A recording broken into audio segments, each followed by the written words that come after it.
and welcome to Red. Today I want to talk about Omensetter's Luck by William H. Gass. This is Gass's first fiction novel, and there's actually an interesting story around the publication of this book that I will talk about at the end, but it's also the first fiction of Gass's that I have read. Similar to with Anne Carson, where my entry point with them was I read a kind of essay collection and then went on to fiction. Happened with Gass as well, where I first read On Being Blue, a little philosophical inquiry into the color blue, which, as far as my memory serves, was really just a lot about kind of sex and cursing. But I also was just like, wow, this is one hell of a writer. And so of course I have to go through and get start reading his fiction. If anybody, I know that we're waiting for Dalkey Archive to republish it midway through next year, but man, if anybody knows where I can get a copy of The Tunnel here in Australia, because I really, really want to read it. But anyway, I guess we'll just have to wait out for old Dalkey Archive, who recently announced that they're also going to be doing Arno Schmidt's Nobody's Children, which is pretty cool. Anyway, jumping into the novel, couple of general impressions. As always, I'm going to read some extracts, and I'm going to lean a little bit more heavily in the extracts in this video, just because I got the sensation, and I felt this when I was reading On Being Blue as well, but I just thought, wow, this is a really seriously poetic writer. And so the way, like the capital V voice that he does is kind of really entrancing and really intoxicating, to the point where it's almost like I don't want to kind of diminish it by like breaking it apart, assuming I could even break it apart. But I just had the impression when I was reading some of his sentences and some of the ones that I've highlighted that he writes like a poet who forgets to use line breaks. So it just looks like prose on the paper, but when you read a sentence and it's not every single sentence, but they're like, when you read a sentence, you're just like, whoa, I think I just swallowed a whole experience reading that, which is very cool. And I also liked, a way that I often describe Moby Dick to people is that Moby Dick is my favorite book of the Bible, because of how, of course it's set in, at the time, modern contemporary America, but it's got this kind of epic journey, epic chase, and it's so rich with biblical allusions that I just make a joke. That's the way that I like to explain what's so appealing about Moby Dick. I think it's fair to say that Omensetter's Luck might be now like a second or maybe even a third favorite book of the Bible after the book of Job. But it's got that vibe as well. Basically, TLDR, it's set in a small Ohio town, again clutching on the blurb at the back, and it's basically just this conflict between this man named Brackett Omensetter, who I need to check in and see. I don't know if he's American Indian or African American, but I got the vibe that it was African American, and that was the image that I had in my head. He moves to him and his family, basically Omensetter's wife, and Omensetter's two daughters, and his wife is also pregnant. They move to this small Ohio town, and of course, like these suburban white townsfolk, they're a little bit like, but the thing with Omensetter is that he has this mystical, supernatural luck, and everyone just is instantly turned and falls in love with him. And it's not in a kind of manipulative way, maybe, but the one person who doesn't fall in love with him is the Reverend Jethro Ferber, who, wow, this is a serious like composition of a character. And most of the book, I would say, basically this much of the book on the right side, is devoted to the development of Jethro Ferber. And he is an interesting reverend because, actually, in a similar way to the narrator from Yukio Mishima's Confessions of a Mask, he has, in that story, the narrator kind of that's an interesting book that I have made a video on. But basically, the character finds out at the age of 5 or 6 that he's A, homosexual, and B, a sadomasochist, and it's because of him seeing paintings of Saint Sebastian and becoming like really fixated on the beauty of physical pain.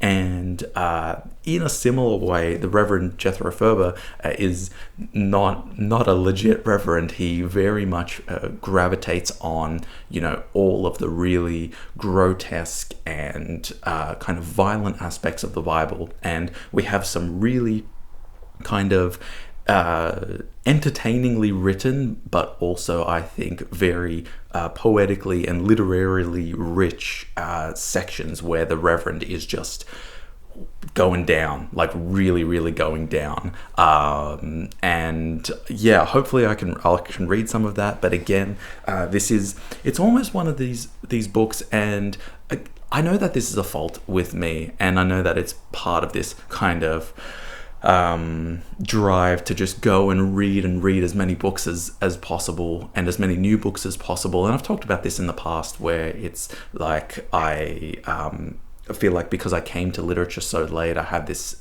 sort of need to really catch up in how much I've read. And so I haven't really, with the exception of Dune, I haven't reread a book in something like 4 years.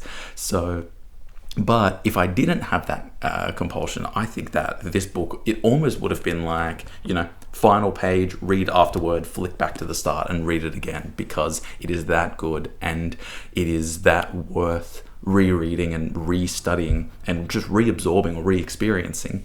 I also got the impression that there's you know, I guess it's not that it's a detective novel, but I got the feeling that there is some really cool behind the scenes stuff going on, because there is a big event which, as the video goes on, and basically most people have stopped watching anyway, that's when I'll probably lean more into the spoilers of it. But there's a kind of big event, and we're trying to figure out who caused the calamity, and there are some cool, like, one of the only ones, or one of the most obvious ones that I noticed, was that the Reverend mixes up and makes mistakes in people's names. There's this kind of bracket Omensetter, and then also the names of Omensetter's daughters get mixed up in this really weird way.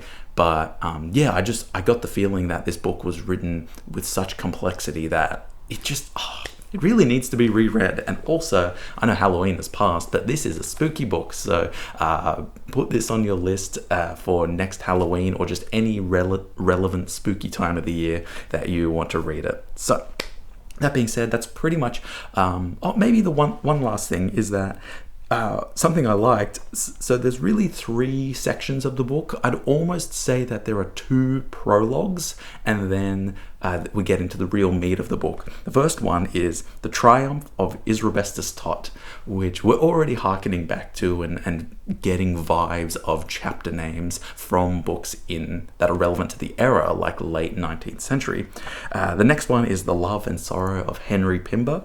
And then the bulk of the book, which I thought was cool, is the Reverend Jethro Ferber's Change of Heart. And so I was just thinking about the spoiler that is embedded in that. And it reminded me of the idea that, you know, we would call something a comedy or a tragedy back in the day, and that would intrinsically just let us know, like, oh, everything's going to be fine at the end, or everyone's going to die at the end.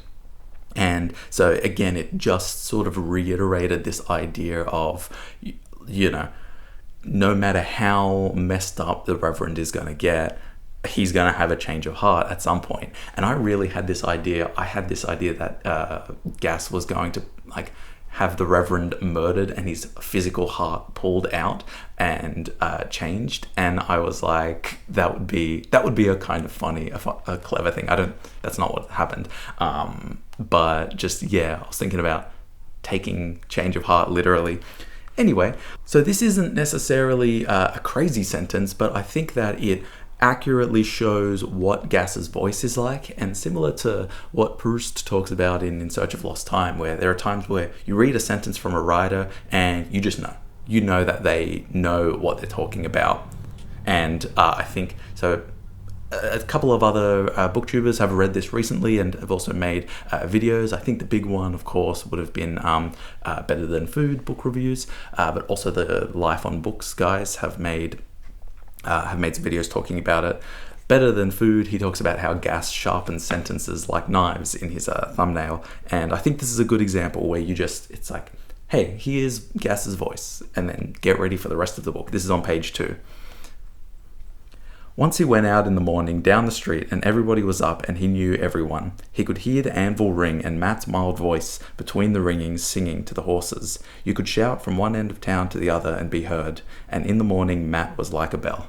Something I like, this is leaned into a little bit further in with the Reverend, but there's a sort of physicality and kind of focusing on physical features that is cool, and I remember this being a very distinct skill that Zadie Smith uses as well in White Teeth. But here's a cool image from Isrobestus Tot, who is, he's much older at this point. Dull old fool, Isrobestus thought, he's got no flair. I know these stories, most of them are mine, but my mouth gave each of them its shape, but I have no teeth to chew my long sweet youth again. Okay, jumping forward into the Love and Sorrow of Henry Pimber. This is Henry reflecting on the difference between Ferber, the Reverend, and Omensetter. Ferber's body was a box he lived in, his arms and legs propelled and fended for him like a cripple's crutches and a blind man's cane, while Omensetter's hands, for instance, had the same expression as his face, held out his nature to you like an offering of fruit, and added themselves to what they touched, enlarging them as rivers meet and magnify their streams, wading. And this is a time where Gas is like, I'm just going to dial up the voice a little bit and just almost make you literally feel what I'm writing about. Which I love that. I remember my English teacher back in school, Miss Robson. She was talking about that with The Hobbit, where like the first sentence of The Hobbit, always talking about the Hobbit hole. It's like the sentence winds like the winding of going down a hole in the ground. And here's an idea of that, where it's a little bit like Dante wading through the trees going into hell. The path took Henry Pimber past the slag across the meadow creek, where his only hornbeam hardened slowly in the southern shadow of the ridge, and the trees of the separating wood began in rows as the lean road in his dream began, narrowing to nothing in the blank horizon, for train rails narrow behind anybody's journey, and he named them as he passed them, elm, oak, hazel, larch, and chestnut tree, as though he might have been the fallen Adam, passing them and calling out their soft familiar names, as though familiar names might make some friends for him by being spoken to the unfamiliar and unfriendly world which he was told had been his paradise. And jumping forward quite a bit, this is in the Reverend Ferber's kind of mind. For whatever Omensetter does, he does without desire in the ordinary sense, with a kind of abandon, a stony mindlessness that makes me always think of Eden. The thought is blasphemous, I realize, and this, of course, is the clue. For more than any man I've ever known, Omensetter seems beyond the reach of God. He's truly out of touch. So if anyone follows me on Instagram, you probably would have already seen something similar to this, but I put up a post that was like, me, I only read serious literature. If only I were a piece of cheese, I could dissolve in her mouth. That is a line from this book. And then here's another one that I highlighted that I just wanted to share with you. I shall pee you like rain on a window. I shall dissolve, disperse. The Lord shall bless my labor. I shall shit you like shavings. I shall spread, disperse. The Lord shall bless my labor. And okay, this is when we get full on spooky and we're getting into slight spoiler territory. The Reverend is stewing corruption in the gentle townsfolk, and he turns on specifically he's talking to I believe he's talking with is it Matt is the blacksmith who Omensetter is going and working with, and he's talking about how Omensetter's new baby's name's Amos. That's pretty weird, right? It's very like just wow, could have chosen a more normal name like Henry, but he's talking about the daughters, and the Reverend's like, what are their names? And Matthew's like, yeah, I guess I don't really know. And the Reverend says, They don't have any. They don't have any names. They are without names. Does that strike you as strange? And I remember just having this like, oh, spooky, I'm trying to think of, there's a fancy word. I have it here because I have a giant list of fancy schmancy vocab that I've been using for a story that I'm writing. But there's a fancy word for having goosebumps. I believe it's horripilation, but I'm just going to go and check. Horripilation? Horripilation? I don't know how to pronounce it. Horripilation. But yeah. Fun fact. Anyway, horripilation abound when the Reverend talks about how the girls don't have names, because I realized as well, hey, we've actually never learned the names of the girls, and I was like, oh god, we're getting some weird, messed up, like Lot's wife and his daughters that didn't have names, and like, but just this idea of characters being without names, where it's like something where just because we haven't mentioned that the characters have gone and taken a shit in Harry Potter, I mean, probably mentioned it in this book, but just because we haven't mentioned that doesn't mean that that's not happening. It's not happening off screen. And just because daughters' names haven't been mentioned, it doesn't mean they don't have names, but they don't have names. And you're kind of, I was like conflicted. I was like, surely they have names, but also this is really, really spooky. Probably one of my favorite scenes, again, maybe a little bit of a spoiler, is that there is a death or an incident with the townsfolk, and what happens is people are going out trying to find it. There's accusations that it could be Omensetter who caused it. Omensetter goes out and finds the body, and he goes and to see the Reverend, who is full on in a like delirium, manic just hallucinations. And that's probably the section where I'm just going to go back and reread that whole chapter of Omensetter coming and sort of knocking on his door, and the Reverend Jethro is like, leave me, I'm in my night clothes, and Omensetter's like, let me in. But that's a whole really just awesome, just gripping scene, and I want to read this. I want to read this whole this like kind of longish paragraph. The bolt rattled at Omensetter's urging, and Ferber's hands shook. Wrinkles appeared in the wallpaper. The walls themselves seemed to waver. Corners of the room crumpled. The ceiling swooped. There were bats on his pillow. It took a certain sort to undertake such banging, just the sort of loud, muscling oaf he was. If he let him in, then there he'd be, filling the door, huge, breathing heavily, the edges of his fists red, lips wet, body rocking, every bit as real as what? The bats on his pillow, the chasm yawning by his bed, the hungry holes in the wall. As the lamp lit, the room grew, its objects steadied. Ferber dropped a smoking fragment of paper. He gently moved and blew upon his fingers. The comedy is finished. The floor was icy. And I didn't even click that now, but the icy floor, it's like the last level of hell. Man, what a good writer Gass is. And how much rereading would repay if I wasn't such a dingus about constantly chasing that next good fix. And here's another section where Omensetter is telling the people, where the body is. And he says, well, you should find him easily if I tell you how, but you can't take your horses in or any wagon either, not all the way. And I got this idea of, I can't remember if it's in the Aeneid, where Aeneas needs to go down to hell. If I'm remembering correctly, there's a part where the wagon needs to stop and he needs to go on foot. And there's, I think Gass uses this idea a lot. I remember it coming up in a lot in The Anatomy of Melancholy, where it's like, the way to hell is easy, but climbing out, that's the real challenge.